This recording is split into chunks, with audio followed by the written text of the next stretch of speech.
एक पत्ता तक नहीं हिल रहा था। बस भयानक गर्मी और मौत जैसा सन्नाटा था। पर सबसे अजीब बात यह थी कि गांव के खेत में गड़ा वह लकड़ी का पुतला हर रात अपने आप एक कदम आगे बढ़ रहा था। इसलिए गांव में खौफ इतना था कि शाम ढलते ही लोग अपने अपने दरवाजे बंद कर लेते थे, क्योंकि किसी ने भी उस पुतले को वहां नहीं गाड़ा था। लोग कहते हैं वह एक रात अचानक जमीन फाड़कर बाहर निकल आया था, लेकिन एक रात गांव के उस सन्नाटे को एक दर्दनाक चीख ने चीर दिया। सुबह एक औरत की लाश उसके घर के बाहर पड़ी मिली। उसका शरीर बिल्कुल नीला पड़ चुका था, जैसे किसी ने उसके जिस्म का सारा खून चूस लिया हो। और उस दिन से रात होते ही गांव में कुत्तों के रोने की आवाजें गूंजने लगी। लोग डर के मारे रात भर सो नहीं पाते थे, क्योंकि हर रात उन्हें अपने बंद दरवाजों के बाहर से अजीब अजीब आवाजें सुनाई देने लगी थी। लोग अपने बच्चों को सीने से लगाए अंधेरे में थर थर कांपते रहे, लेकिन फिर भी सुबह होते ही किसी न किसी की लाश मिलती थी और उनके चेहरों पर डर साफ दिखाई देता था। इसलिए गांव वालों का डर अब भयानक दहशत में बदल चुका था। ऐसा लगने लगा था जैसे अगला नंबर किसी का भी हो सकता है। फिर एक दिन सब मिलकर सरपंच के पास आकर विनती करने लगे, ये सब कैसे रोका जाए। गांव वालों की दहशत देखकर सरपंच ने आखिरकार रात में एक तांत्रिक को बुलाया। तांत्रिक ने आते ही महसूस किया जैसे किसी ने वहां की हवा से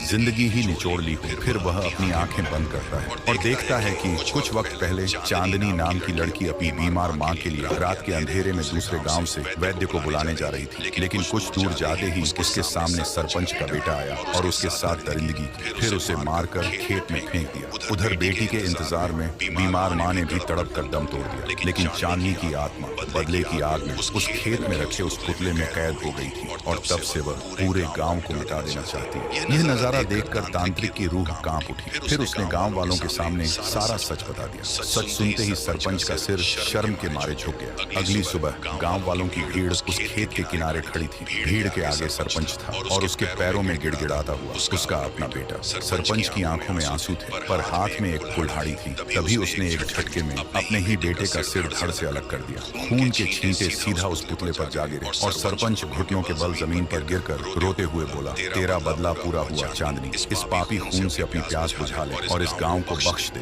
तभी आसमान का रंग बदल गया और देखते ही देखते वह पूरा पुतला राख बनकर हवा में उड़ गया। उस दिन के बाद से कालमती गांव में मौत का सिलसिला तो रुक गया था, लेकिन उस खेत की तरफ जाने की हिम्मत आज भी कोई नहीं करता। तो दोस्तों, बुरे काम का अंजाम हमेशा बुरा ही।